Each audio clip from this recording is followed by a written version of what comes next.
recalling, we were doing volume of solids. We were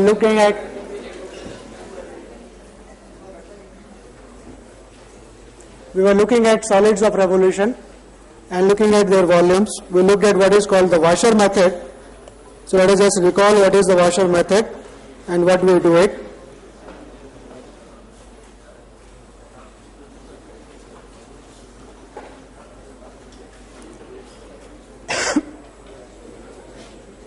So this is the area to be rotated about, say, x-axis. So we take a slice of the area by planes perpendicular to the axis of rotation. X-axis is the axis of rotation. So we take a slice perpendicular to axis of rotation and imagine that thin slice to be rotated, and that gives you a washer, right?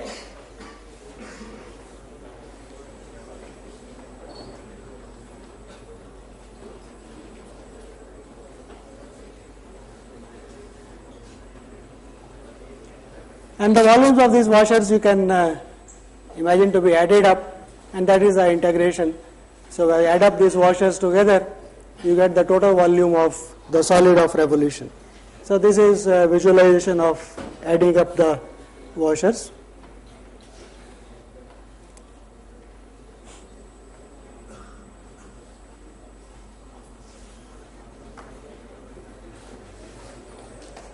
So there is another similar thing.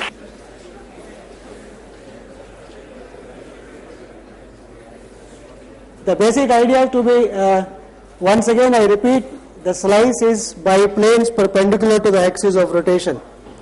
And for a washer, you will find the volume. How to find the volume?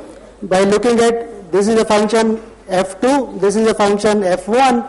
So outer radius is f2, inner radius is f1.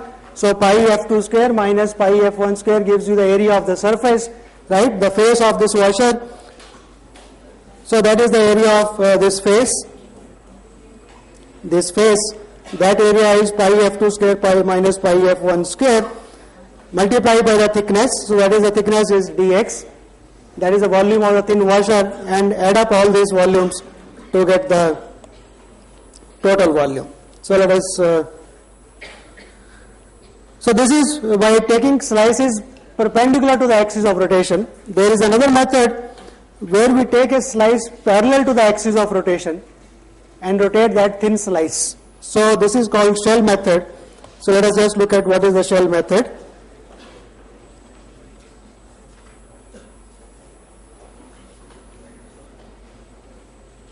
So this is the area to be rotated about y-axis. So you are taking slices parallel to the axis of rotation now. Vertical slices you take, and imagine that thin slice to be rotated about that axis. So that will give you a thin shell of the solid, right? That will give you a thin shell of the solid. So we will find the volume of this thin shell and add up all these volumes of all the shells to get the total volume, right? And the thin shell is again a cylinder. That is again a cylinder, right? So its volume is easy to find. So find that volume and add it up. That gives you the total volume. So these are way of looking at it. So let us write down the formula for this. So let us say f1 and f2 are two functions in the interval a to b, where f2 is bigger than f1. And let us take a point a bigger than 0, because we want that the area should be on one side of the axis. It should not be on the both sides of axis of rotation. So a bigger than 0. Then to consider the solid obtained by revolving this area track between these two. So that is, this is f2, that is f1, okay, and this we are going to rotate it around y-axis. So you will get a, right, a solid like this. So what you want to do, you take a thin slice, okay, take a thin slice of the area. So this is a thin slice of the area, and rotate that about the axis. So that gives you a cylinder like this, right? So find the volume of that cylinder. So the volume, what will be the radius of that cylinder? That is the distance, that is the thing going to be, that is the radius of that cylinder, and this is the height, right? f2 minus f1. So that is this is the height. So find the volume and write down the total to be the, oh gosh, what happened again? So write down the thin cylindrical shell. So that will be 2 pi x, right? At a distance x, you are taking a thin strip, vertical strip at a distance x from the axis y axis. So 2 pi x is the circumference into the height, that is f2 minus f1 into the thickness, that is dx. That is the volume of the thin shell obtained by rotating a thin slice parallel to the axis of rotation, and the thickness of the slice is dx. So total volume will be given by, to integrate that, 2 pi a to b to x f2 minus f1 dx. So that is, so imagine in shell method you are going to take a slice which is parallel to the axis of rotation. In other method, washer method, we always take perpendicular to the axis of rotation. So that is the difference between the two, right? Yes, you are nodding your head. What did I say? Yes. In which one we take parallel? In shell. Right. In washer method? You take it perpendicular to it, right? That's what you are telling your neighbor, right? Okay, good. So you are discussing mathematics only, not something else, right? So let us be careful about this. Parallel and perpendicular. Washer is perpendicular, shell method is parallel. You can imagine, I said when you are taking this washer method or slicing, you are looking at something like chips, potato chips, right? In the shell method, you can think of an onion. You can think of the onion, and what are the shells? The inner peels, each peel is a shell, right? All those peels put together give you the whole onion. So that is a kind of analogy you can keep in your mind. So let's look at some computational example for this. So I am repeating again and again, you go perpendicular in washer method and you go parallel in the shell method. Okay, and of course sometimes you can represent your function as a function of x as a function of y, or y as a function of x. Correspondingly, there are formulas for that also. So it will be 2 pi y, right, into g2y minus gy if you are having the function represented accordingly. So let us look at a simple example. A solid cone of height h and radius r is obtained. You are having a solid cone, right? Its height is h, its radius is r. You can obtain it by revolving a triangular region, solid. So take a triangular region and rotate it around, say, x-axis to get the cone. So this is, so take this area, this upper triangular, okay, and rotate it. So you will get a solid cone, and you find the volume of this. By shell method, what you will do, you are rotating around x-axis. So you take a thin slice, okay, parallel to that axis. So the height of that will be this, and this will be the radius of that. Clear? Whether x-axis or y-axis, that is not important. Always your slice, if you want by shell method, it should be parallel to that axis around which you are going to rotate. So here we are rotating this around x-axis to get the cone. So I will take a slice which is parallel to the axis, that is x-axis. So I will take a thin slice like this and rotate it. I will get a shell. Find the volume of that shell and add together. So find the volume of that shell, thin shell. So that will be equal to 2 pi y, right, into the difference, right? Total height is h, total length is, height of the cone is h. Up to some point you have to remove from that, right, the previous portion, to get the height of that thin slice. So h minus hr by y, because at the point y is a triangle, right? Clear to everybody? This is a formula, or shall I just show it in the picture again? So this total is h. From that you have to remove that to get the remaining height. Okay, so that is the idea. So 2 pi y into the thing into dy, and compute that. So that integral you compute, that is the volume. Let us look at another example which we had done by washer method. There were two parabolas, right, and we rotated this part of the area caught between y-axis, right, and we did it by washer method. And in the washer method I said that you have to divide into two parts, and now here you see you don't have to divide into two parts, because what we will do is, this is the axis, y-axis around which we are rotating. So take a slice parallel to that axis. Axis of rotation is y-axis. So take a slice parallel and rotate. You get a thin cylinder. So find the volume of that. So what is the height of that thin cylinder? From this parabola to that parabola, that difference is the height. And what is the radius? Radius is at any point, okay, So that is the distance from the coordinate. So let me just write 2 pi x. The difference there is a height. Okay, one parabola minus the other parabola. It goes from one to the other. Right? Integrate from 0 to 1. So this simply gives you. So that is the difference between the two methods. Sometimes shell method is more useful in computing the volumes of solids of revolution, and sometimes the washer method is more useful. So depending on your choice and depending on the problem, you make appropriate choices which method you want to apply, unless it is asked for specifically apply this method only. Okay. Another example for the same, they were given a region bounded by y equal to x square plus x plus 1 and y equal to 1 and x is equal to 1. That is a region, and you have to rotate it around the line x is equal to 2. You are not looking at a line now, x-axis or y-axis, you are rotating about some other line. Doesn't matter. You always take slices parallel to that, take the thin shell, okay, find the volume of the thin shell and integrate. That's the basic idea, right? It doesn't matter whether it is x-axis, y-axis or line parallel to x-axis or line parallel to y-axis, it doesn't matter. So this is the line, so we rotate it. So you can, I think, leisurely sit down and do it. So basically the idea is this at a distance 2 minus x. So basically the shell, when you take a thin shell and rotate it, so the volume of that thin shell around the line x is equal to 2 will be 2 pi 2 minus x, because now you are along the line, already 2 is already there, right? So 2 minus x, x square minus x dx, integrate that. So this is the volume of the thin shell, okay, when you take a thin strip, and total volume is the integral.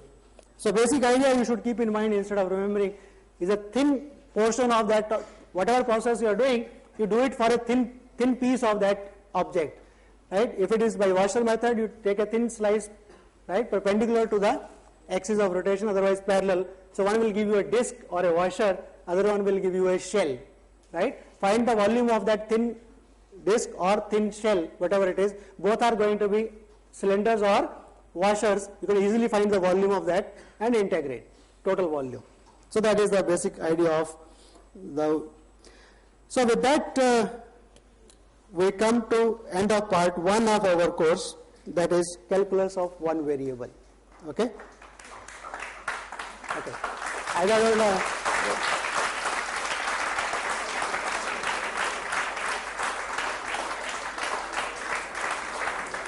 I think clapping is a self sort of triggering, sort of you trigger something in your mind, you have to feel happy, oh, we have achieved something, right? So, good.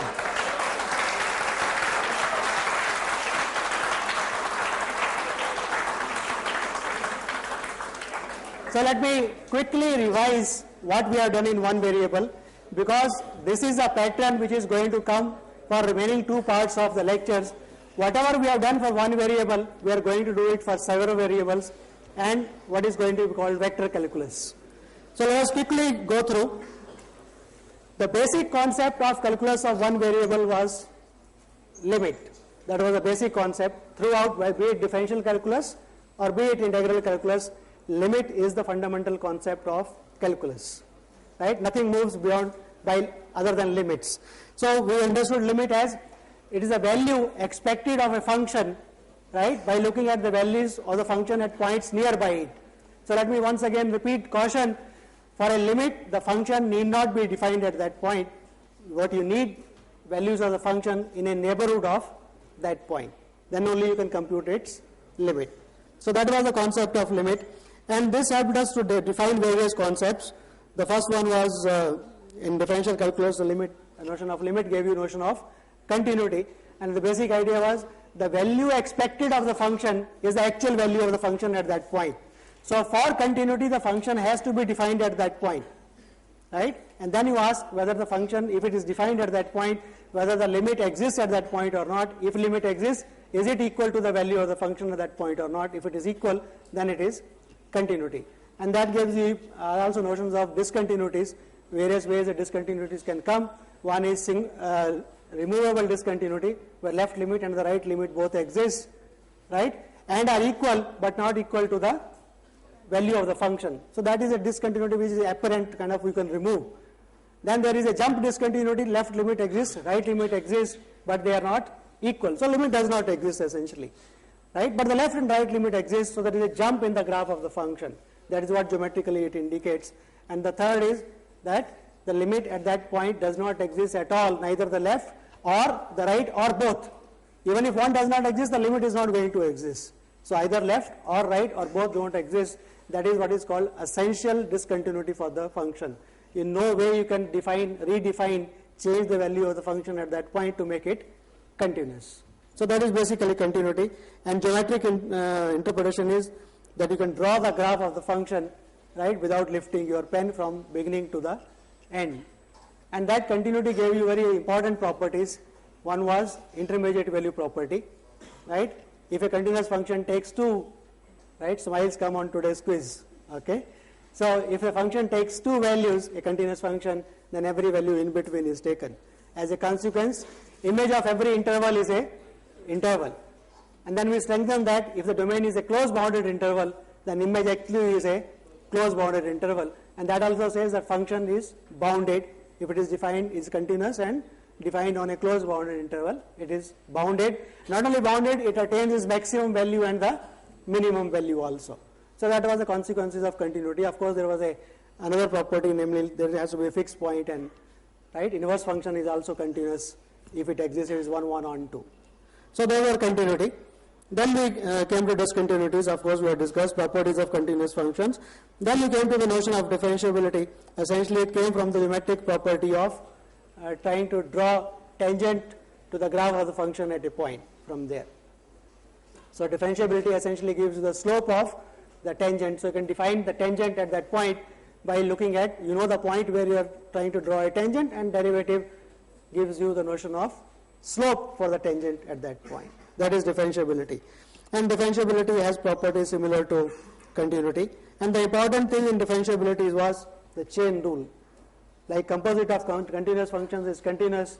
Similarly, composite of differentiable functions is also differentiable. But only you want to know what is the composite of a differentiable function is differentiable. You also want to know what is the derivative of that function, composite function. So appropriately, right, dy by dx is dx by du into du by whatever it is. So chain rule, function of a function, chain is there, right? Appropriately you have to write down the derivatives at respective points. F is differentiable at c, c goes to f of c, and there is a function g defined there. So g is differentiable on f of c, then the composite function is differentiable on c, and appropriately derivative is defined. So that is chain rule, one of the important properties of differentiable functions. Then we came to parametric differentiation, right? X is a function of t, y is a function of x. So y as a function of x, you can find derivative provided dx by dt is not equal to 0.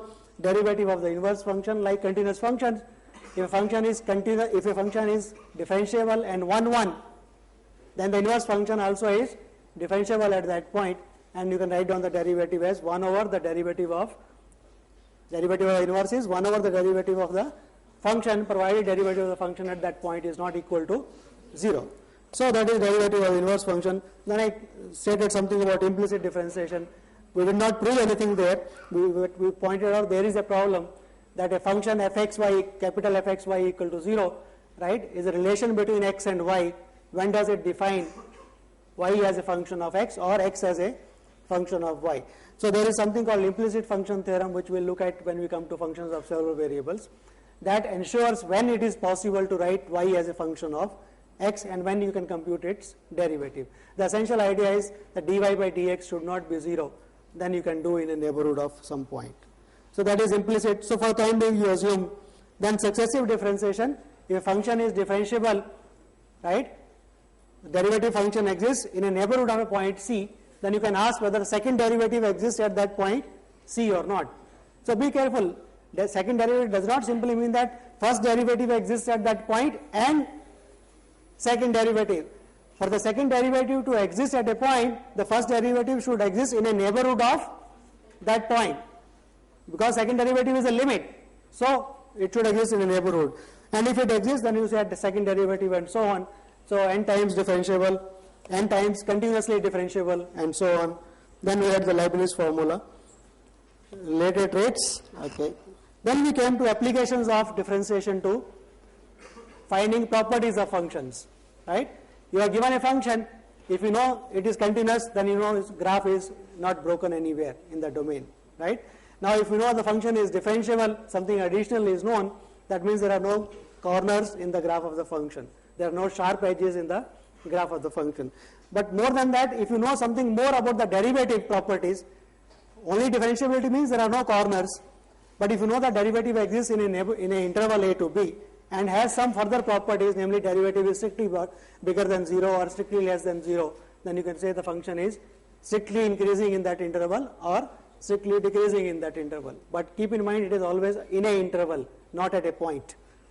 F prime bigger than 0 or bigger than or equal to 0 in an interval, right? At a point does not make sense. There is no conclusion you can draw. There is something you can draw, but we have not discussed that. So that is monotone functions and properties. And local maxima minima comes from monotone properties only. In a neighborhood of that point, on the left the function is increasing, on the right it is decreasing, that point will be a local maximum. And the derivative properties give you tests for local maxima minima. We had continuity test. If the function is continuous at that point and increasing on the left, decreasing on the right, then there is a local maximum. And then increasing, if you already know that function is also differentiable, that is increasing on the left, you can replace it by derivative strictly bigger than 0 on the left and less than 0 on the right. So increasing and decreasing you can interpret in first derivative and so on, right? There is a first derivative test. And there was a necessary condition that if C is a point of local maximum or minima, and if the function is differentiable at that point, then the derivative has to be 0. That is a necessary condition. So that gives you probable points where you can look for local maxima and minima, and then look for sufficient conditions to ensure whether that actually is a point of local maxima or minima or none. Or probably later on see some of them may turn out to be inflection points also, right, where first derivative is 0. So necessary conditions. Then came Rolle's theorem. As a consequence of that, we had generalization of Lagrange's mean value theorem. And a consequence of that, we had many properties, right? That derivative tests essentially came from Lagrange's mean value theorem. For example, another property comes, if derivative is 0, then the function is constant. That is a consequence of Lagrange's mean value property. So derivative test for local maximum minima, how to find points of absolute maximum minima among all the probable points, right? The points you should look for are the points where first derivative exists, it is equal to 0, the points where derivative does not exist, or the boundary points. Among all these points, see the values of the function and compare the absolute maximum and the absolute minimum. Then we came to a geometric property of convexity and concavity, where the graph is bending down or bending up, right, where the chord joining any 2 points on the graph of the function, the chord always lies above or below, that is concave up and concave down, or also called concave and convex. Concave up is simply sometimes called concave, right, or it's called convex. Concave down is simply called concave sometimes. Or to be specific, you can use only one, concave up and concave down. Concave up is, as I said, keep in your mind, cup up, right, to if you want to remember. And then the points where the function changes its nature from strict concave to strict convex or other way around, that are called points of inflection. So a point of inflection need not be a point of even continuity, need not be a point of differentiability, need not be, but in the neighborhood on the left and the right, the concavity should change to convexity or vice versa. That is important. Like a point of local maxima minima need not be a point of, a function can have a local maxima, local minima at a point of, that point need not be even a point of continuity. Function can have a local maxima or local minima at that point. Only we have tests, continuity tests, derivative tests, if you know something more about it. As such, it is a property of the function. Okay? So, then we discuss something about asymptotes. The graph of the function approaching a line, okay, vertical asymptotes, horizontal asymptotes, and all these properties gave you how to sketch the graph of the function, a picture of the function essentially. That is the idea. Then I just mentioned that differentiation, this is the second. One is sketching the curves, finding various properties of the function, and second thing of differentiability, important consequences, that in a neighborhood it gives you a way of approximating any given function if it is differentiable by simple functions. either linear or a polynomial function. So linear approximation, quadratic approximation, or nth degree approximation, the Taylor's theorem. Okay, so those are error estimates we did not do. So Taylor's theorem, we looked at it, and then we came to the other part of calculus, that is differential calculus, integral calculus. There again the concept of limit played an important role. So again, keep in mind, the problem was looking at the concept of area below the graph of a function, but that again we try to approximate the area by looking at upper sums and lower sums, and then we look at the limit. The concept of limit was important. Upper sums and lower sums comes closer and closer. Then in the limit, as the length of the partition, the norm of the partition goes to 0, upper sums and lower sums should merge together for a function to be integrable, and that common value is called the integral.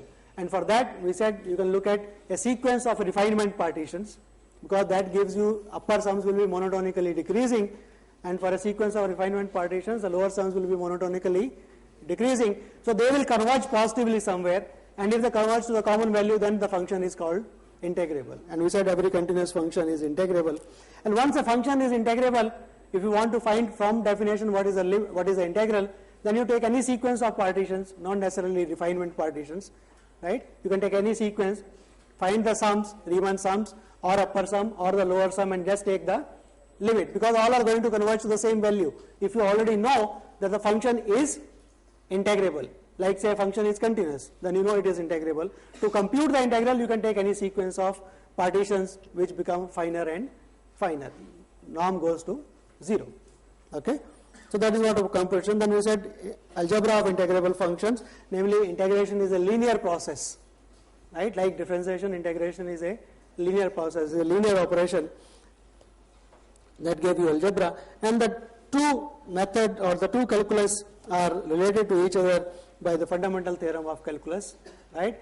First fundamental theorem of calculus says if you integrate the derivative, if the derivative f prime exists and is continuous in the open interval a b, and you integrate, then the integral is just fb minus f of a, where capital F is the function whose derivative is small f. So basically it says, given a function small f, if you want to integrate it, you have to able to recognize some function capital F whose derivative is the function small f, and that function is called antiderivative for the function, right?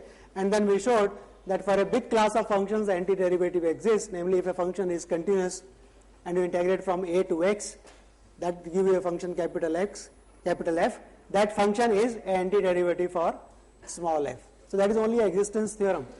It says that for the class of continuous functions antiderivatives exist, but you may not be able to spot what is the antiderivative if I give you a function. For example, I give you the function sin x over x, right, in a interval of 0 to pi by 4.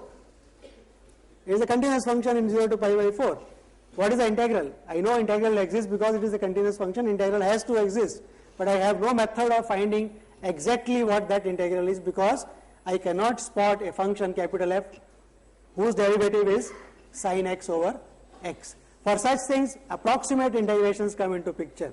So that goes again in numerical analysis, a subject called numerical analysis. When you can't find exact values of integrals, how to find approximate values. So there again the approximation is given by these sums, because Riemann sums are going to converge, right? So for large values of n, the Riemann sum or the upper sum or the lower sum will give you approximation for the integral. So that is, and how good it is, that depends on what method of approximation you are taking, upper sum or the lower sum. So error bounds and so on, that analysis goes into a subject called numerical analysis, so which we have not done. But basically fundamental theorem of calculus relates the two notions of differential calculus and integral calculus. In some sense one is the reverse. So this method we have not done. Then we gave theoretical applications of integration, how to precisely define the logarithmic function, and that is the graph of the function from 1 to x, right, 1 to x 1 over t dt, that gives you a function that is the natural log to the natural base, and it has the nice properties that we think of. Inverse is the exponential function and so on. Then we just mentioned passingly what is L'Hopital rule. Okay, I said that you can apply without much hesitation provided you are careful that the conditions are verified. Then we came to applications of integrals, basically area between the graphs of the functions, then arc length, then we came to surface areas. You take a curve, rotate, you will get a surface, how to find the surface area of that surface. Then we can take a solid of revolution, namely take an area in the xy plane and rotate it about x-axis or y-axis, get a solid. Then how to find the volume, either by the slicing method, which applied to solid of revolution gives you either the washer method or the shell method, right?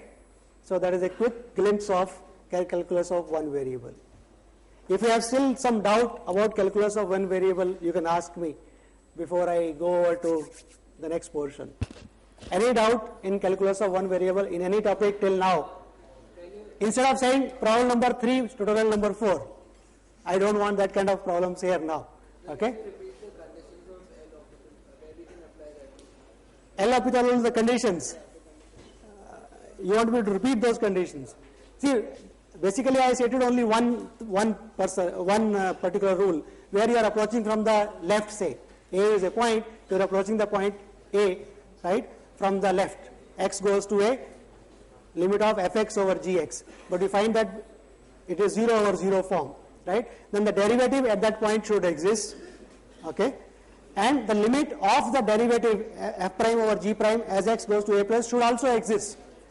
Then only you can say that limit is equal to the limit of fx over gx. Something about the neighborhood also? Pardon? Something about the neighborhood, or is it just that at the point? See, when you are going to look at the limit of f prime, right, x going to a, what does it tell you? Conditions automatically come to your mind now. See, that is what I am saying, that is what understanding a statement of a theorem means. You want to say limit of fx over gx is equal to limit of f prime over g prime. When you want to take limit of anything, that thing should be defined in a neighborhood, otherwise limit doesn't make sense. So condition automatically come to you. Okay? Clear? Right. Anything else?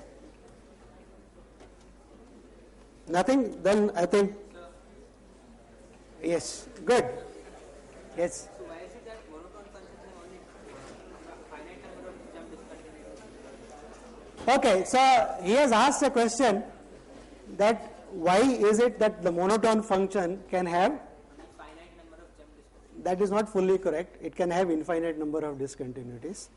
Physically, think of drawing a monotone function on paper, right? Let us try to draw a, okay. I want to start at the point A. At this point I want to start. I want a monotonically increasing function. Okay. So I have to go up, right? I have to go only up. So I go up, then I decide this point is no good, probably I will go somewhere else. So I will probably come here and start again, right? Or probably I will go on going like this, and at this point it may look like a asymptote, right? Then probably I start from this side and then again start going up. Then there is again a point of discontinuity here. There is a point of discontinuity here. How many times you can lift your pen and go up only? Physically, no operation can be repeated more than finite number of times, right? Only finite number of times you can lift and go there.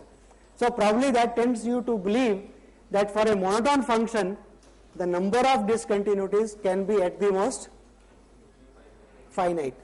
In fact, infinite are also allowed. But infinite, see, among infinities, there are many kinds of infinities. There is also a hierarchy of infinities. There is not only one infinity in mathematics. There is infinity of a lower kind, 1, 2, 3, dot, dot, dot. That is infinity, right? Of the first kind. I will tell you, this is very important concept because it has taken about 2000 years for mathematicians to understand what is infinite. So it is not easy to understand. But I will tell you the difference between, quickly in 5 minutes.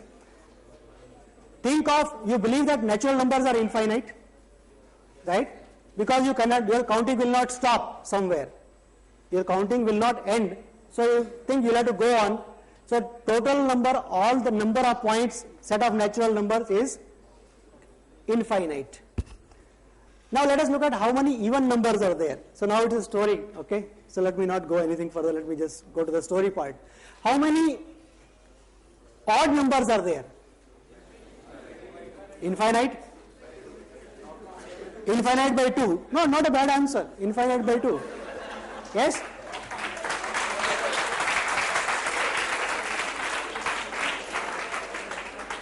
I will tell you why it is not a bad answer. What is your answer? Not countable. So he has thrown in a new word, not countable.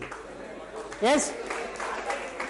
Come on, let us cut the clapping now and try to understand. It is a serious concept. Yes, what is your answer?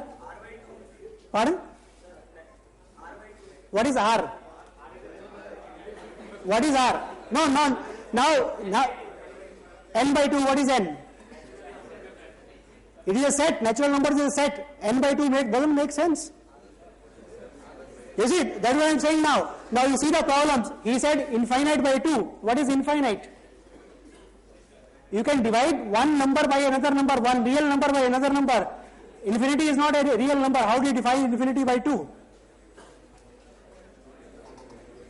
So, now, let us, at least this much we agree that the number of natural numbers is not finite. Whether you want to call it infinite, so there is a problem in calling something infinite. You can call it not finite. Or if you like infinite, call the natural numbers, the number of natural numbers, if you naively want to say it is infinite. Let us say there is some collection of numbers, we don't know how many are there, but there are something. Now how do you count basically?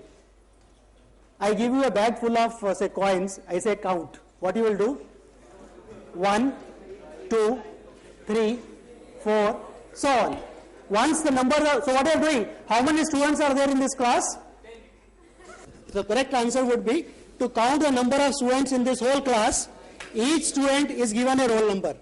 1, 2, so when all people are given numbers up to 50,000, whatever it is, it's over. You say number of students is this many. Now, if I give you odd numbers as a bag, I give you all odd numbers put in a bag, right, as a set, and I ask you count the number of odd numbers. So how will you count? I will try to repeat the same process, right? I will say pick up the first odd number 1 and give it a roll number 1. Pick up the second odd number 3, give it a roll number 2. Pick up the third one, give a roll number. So this association, it is a map now we are doing from the set of all odd numbers to set of natural numbers. We are having a map. What is that map? Can you give a formula for that?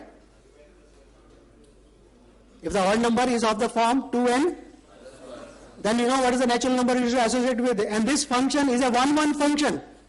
Because to each student, you don't want to, two different students, you don't want the same roll number to be given. If you want to count properly, if you don't want to make a mistake. And one student should not be given 2 roll numbers, it should be a function. Otherwise there will be a problem. So you define a function from the set of odd natural numbers to the set of natural numbers. This function, you know the formula. Is it a 1-1 function? The function formula you have just now given, is it a 1-1? Is it onto? Is it onto means given any natural number, I can find a odd number which goes into that? So you have got a 1-to-1 onto function from the set of all odd numbers to the set of all natural numbers. So you can say there are as many odd numbers as there are natural numbers. Because you have 1-to-1 onto correspondence. How do you say there are 30 students? Because this class of students and the first 30 numbers, there is a 1-to-1 onto map. So a process of counting should be, you count the number of elements in one set, count number of elements in the second set, you want to count, you want to compare basically. So you want to compare, given any set, you want to compare it with a set of natural numbers. That is my basic of counting, 1, 2, 3. If I take a subset of it, finite subset, and stop, then I say the set is finite, it has as many elements. If it is 1-to-1 onto function, all natural numbers, I will say my set has got as many elements as the set of natural numbers. Whether you want to call it infinite or whatever, it is a different story. So similarly, set of odd numbers, set of even numbers is as many as set of natural numbers.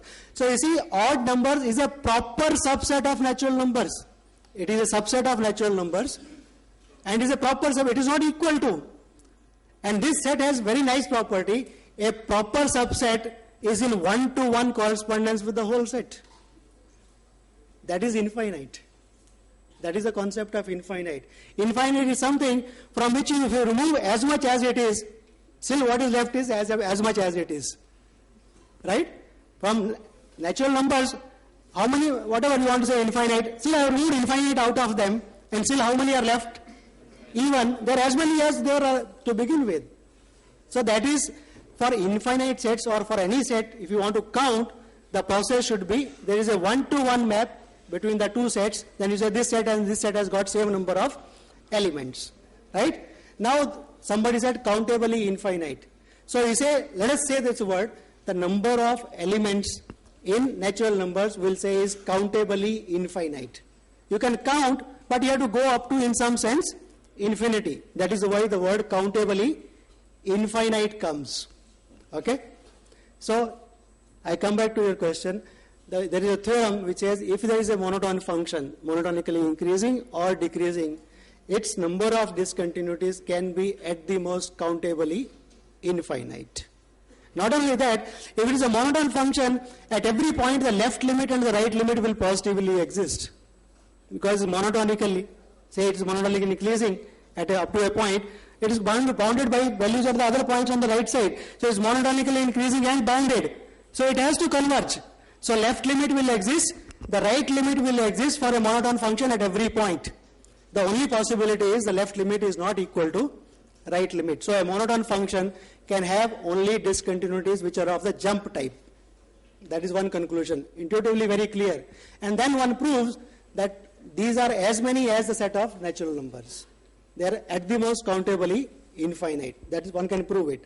But let me just spend 2 minutes more in saying that there is more than infinity. Now look at the number of subsets of natural numbers.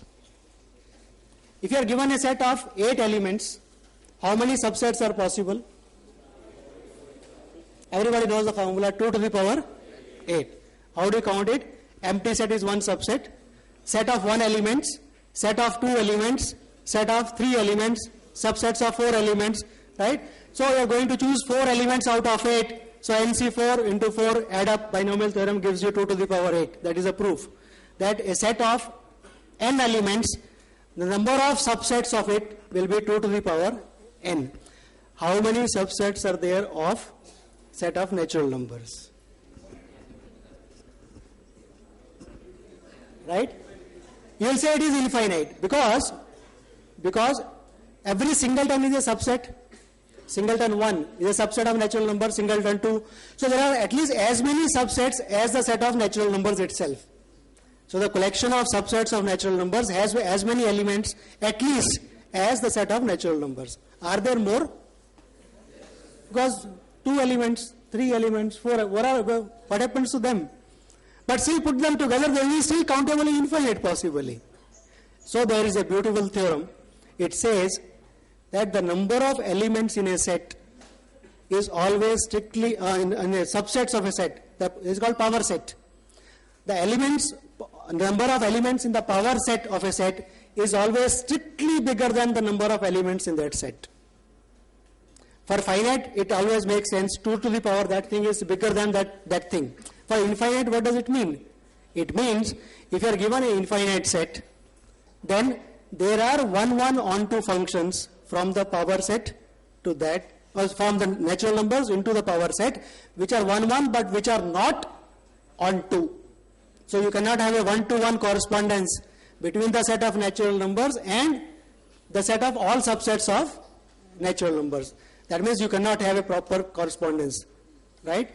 And so, but that is infinite. Number of subsets of natural numbers is infinite.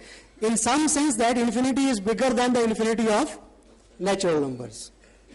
And one can show that infinity, there is a 1-to-1 correspondence between the set of real numbers and 2 to the power that natural number, that number of. So power set of natural numbers is in 1-to-1 correspondence with real numbers, not natural numbers. So the number of points on the real numbers is not countably infinite. It is infinite, but it is something much more than countably infinite. You say it is uncountably infinite. So that is the second hierarchy. So now you can think of first infinity natural numbers, next infinity 2 to the power that infinity, right? power set. Now you can have power set of power set. Power set of that power set, power set of that power set. So you'll have a hierarchy of infinities coming into picture. So let me stop here.